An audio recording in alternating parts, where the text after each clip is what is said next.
Interesting. I don't know why I never thought to do it from this angle. Okay. Hey, what's up, everybody? Welcome back to the channel. I got kind of a really fun, I guess it's a life update more than anything. It's not really going to affect this channel at all, but I'm really excited about this. And again, in the interest of a vlog channel, I'm going to document it here. So first and foremost, I have a ball python. Hello. I'd show him to you right now, but he's in the middle of shed cycle, so you leave him alone. Leave him alone. I can't imagine how uncomfortable that must be, and never mind having a big monster putting his grubby mitts all over you just so he can make a stupid video. You know, I'm gonna leave the dude alone. His name is Alucard. His name is Alucard. But if we back up to a whole great many number of years, when I was in Arizona, I ended up fostering a ball python. It was a friend brought it over to my girlfriend, and they were, I don't know, somehow it became mine. Somehow the damn thing became mine, and I kind of grew into it. I wasn't afraid of the thing at all, but it was like, who the fuck wants to own a snake? You know? I know there are some people who do, and I get it now. But I would never in a million years, and not for any other reason than I just wouldn't have thought of it, you know? The only other dealings I ever had with snakes was removing rattlers from the prison yard and garter snakes around here, you know, catching them as a little kid, and my mom saying, "Go put that back. What are you doing? Get it out of here. Can I keep it? No. No, you cannot." All right, whatever. I had a real good time with the dude, and because I had to move back to Boston, you know, the typical story. So I gave him to another. I mean, it's not like psychologically he's going to be like a dog, you know? He doesn't care as long as he's fed and not eaten. I think that's really all it is. And aside from that, the drive to make more, and that's not going to happen in its particular scenario. But I gave it to this young lady. She was thrilled. But more importantly, the reason I'm bringing up that snake is because I found this hide, and I think it was in one of the big box pet stores, either the PetSmart or the Petco. I saw it, and it was literally just like a dome with a pile of skulls all over it, and it wasn't even painted. I don't even know how it ended up on the shelf. I had never seen one before. I'd never seen one after. So I bought it. It was just lonely. It was almost like, have you ever seen Little Shop of Horrors? When you're just walking down the street and the light shines, and then all of a sudden there's a plant there that shouldn't be there and no one knows how it got there. I think that was a scenario here. But regardless, I brought it home, I painted it up, and he loved every second of it. Here's a picture of him on it. I love this thing. Super duper. So the reason we're talking about hides is because I am planning to embark on an idea that I've had for a long time. We all have the dream of owning, being our own boss, right? I'm not money motivated, so there are certain drives I don't have. And that does not mix well with the drives I do have, creating and in a lot of cases collecting, you know? But regardless, there's been the idea floating around in my skull, and I've talked about it a few times, about starting a very small business, a little one studio business, you know, making custom reptile hides like that, because I've never seen one since. I'm sure you can go online and find something, or this 3D printed whatever. But I'm talking about hides that are just they're I guess outsider art, you might call it. How about like a Star Wars hide? I know there is one that's, but like Luke's home, the little dome thing with the dealios. You know, what if coffins, skulls, Frankenstein heads? I have so many ideas. A haunted house. So many ideas in my head. I just got way off track. So I said, zoop, gone. Threw it away. Threw that whole segment away. You would probably be laughing at me if you knew how long that went. But long story short, I mean, those are the basic ideas. I'm not giving you my really, really good ideas. Ones that'll probably come ahead.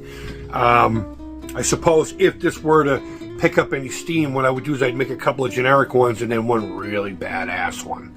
And then somewhere in the background, I'll be doing like one-offs. And I'm going to show you a couple of examples, by the way. You're going to see where we're starting. But I got overwhelmed by the idea because my brain says, okay, business, you have to have inventory.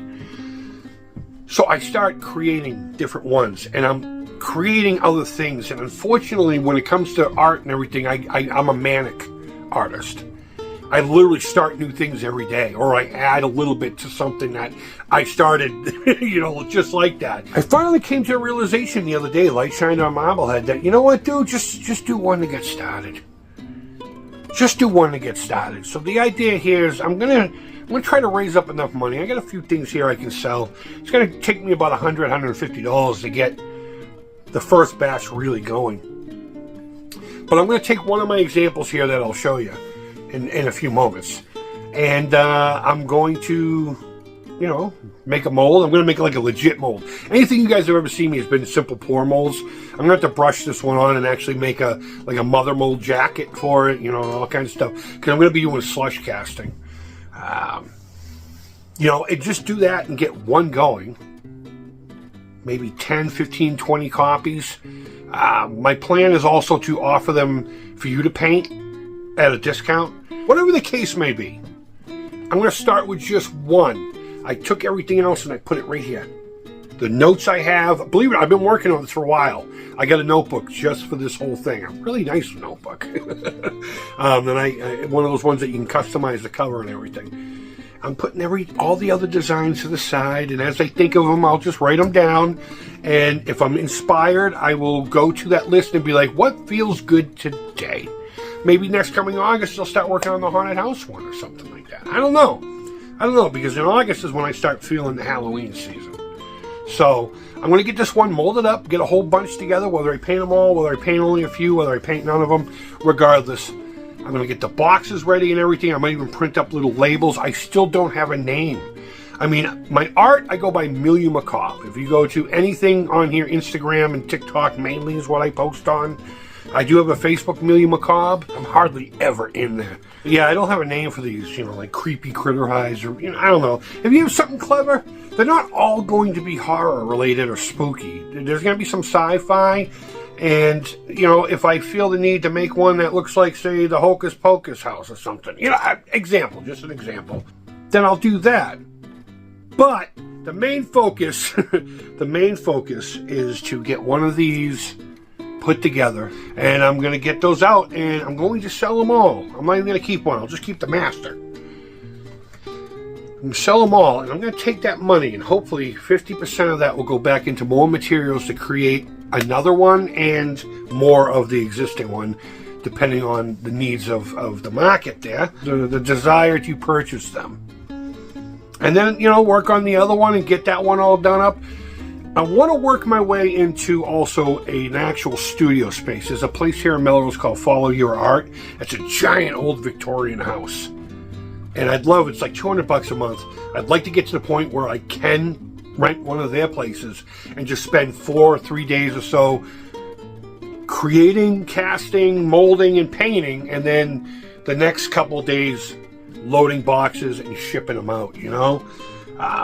I'd like to get to that point. So the other half of that money that's not used to go back into materials and such will go into that. It'll go into a kitty to raise enough funds to get a couple of months worth of studio space, and then continue that as needed, you know, just until I can have my own little space that I rent for myself, like a little, you know, like a little mini warehouse area for working. And, you know, aiming high. Why not? Maybe in the next 4 or 5 years, I'll have employees, a couple of cats. Maybe one of the kids will work for me, you know, me and the missus. Maybe it'll sustain the whole house. Maybe it'll go nowhere. I'm not giving it an expectation. What I'm going to do is I'm going to give it effort. I'm going to give it my all. Nothing on this channel will be affected. I mean, it'll be a little slower making things. Like if you follow my droid build on the other channel, a couple of the guitar things here, you'll still get vlogs like this all the time. But nothing truly will change aside from I am going to focus on this. And I know there's a question about the school. Do a complete update video on that coming soon. But for now, I'm going to focus on this over the course of the next couple of weeks. I really only need about $150, so I'm going to go through some of my VFD games and stuff like that. A few things that people have given me over the years that I appreciate, but maybe they're just sitting in a box right now, you know, sell them. I might even just sell them cheap, like 50%, whatever they normally go for, just to move it quick, you know. But regardless, I hope you're excited to follow this with me. I know this video is probably a little longer than my average ones. I just had to move my coffee there. So let's have a look at the 3 examples I have right now. One of them actually just fell, and I have to find a piece of it underneath my Sony Trinitron right here. I really don't even want anymore. I don't have room for it. All right, so this one I talked about, one-offs and such like that in between as I get inspired.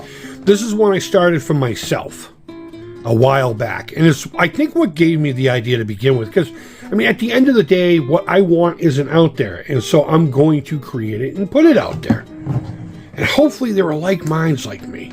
I can't imagine other reptile owners can't have the same kooky attitudes, likes and dislikes as I do. But this is one I made for my dude. I got a couple of these pipe dealies, and I grinded out a hole here. And there's a hole on the opposite side of this, so he can go through. Yeah, there you go. And then I blended them together. This is just epoxy putty. The tape's only temporary. I had a bunch of epoxy putty in there. And I found that it was easier just to put tape on it, just kind of do this and just leave it alone. And then when you peel the tape off, it's a nice smooth surface. And nothing for the snake to snag on. I do have this here, and this is it's all rounded over. It's all rounded over. I mean, he could catch a scale on it, but this is going to be the first one, only because it is 99% done. I need to seal it. I need to clean up a little bit more putty work here. And what I want to do is I'm going to grind these away today and put a piece of styrene here, and then I want to put almost like a peanut butter jar cap here, so there's a lip when I make the mold. I'll do the video of the mold process too, if you want me to do it here. I will absolutely do that. In fact, let's make this a small business vlog playlist here, right? Why not? Why not? Everything else gets a playlist. This is just one example. I will be doing scratch builds too. Maybe I will implement my 3D printer, but it'll always be builds that are molded. Unless, of course, I make a custom one for somebody. I will take commissions when I'm able, but for the most part, I'm going to focus right now on getting out my own designs and such. So this is one I've also been working on. It's not even close to done. In fact, you can see I have a couple flaws already. It fell. Actually, you know what? Considering it fell and hit pretty hard, only one skill broke off. One of these head things, these bone heads, fell off. And yeah, it's pretty hefty, pretty heavy duty. I'm going to add more detail to it, and then I'm going to get some UV resin to go in between here to eliminate undercuts, to make molding easy. Most of these are plaster of Paris, so they kind of have that look, but once I seal it, this color here is foam primer, because some foams will get eaten up by spray paints, and this kind will. So I chose to go that route. So guys, I hope you're excited. I hope you're as excited as I am. Seriously. And to think it's only going to take $100, and for me that's kind of tough right now, because one, I'm not working, and we have bills. So whatever money I do have has to go towards stuff like that. But I'm going to gather a few things and see if I can't get some marketplace sales under my belt. And hopefully by the end of Thanksgiving weekend, hopefully I'll have at least a mold made. I really am hoping to get it done that soon. And I want to have product and ready to launch on the 1st of January. So really love your encouragement here. I really love your enthusiasm. If you could, cheer me on with this one. If you think it's a dumb idea, just be like, yeah, it's stupid, it's not for me. And just don't ever come back. I'm easy. But either way, guys, leave your feedback, thumbs up, thumbs down. It's all positive to me. Subscribe if you haven't. Don't. Doesn't matter. I just like the conversation, Guys, wherever in the world you are, I hope you're doing well. And until next time, take care, keep it real, and bye-bye.